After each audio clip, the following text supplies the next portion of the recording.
Despite its popularity, Fall Guy can refuse to launch, sometimes after it was previously running without any problems. But more often than not, there's a simple fix that will get your game running in no time, and we will show you that in this video tutorial. Now before digging into the more heavy troubleshooting steps, make sure you have given Epic Games Launcher a restart at least once. Now if the problem persists, try relogging to your Epic Games account. To relog, open Epic Games Launcher, click on your profile initials at the top right corner, then choose Sign Out from the context menu. Then after doing that, open the Epic Games Launcher again and sign in with your account. Another method you can try to do is to run Fall Guys with administrator accounts.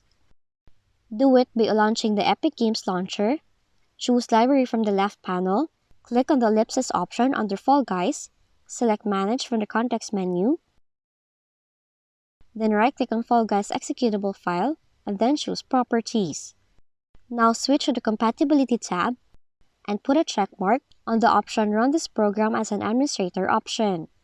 Then, click on the folder icon next to the installation option, and once done, click Apply and select OK. Lastly, verify Fall Guys game files.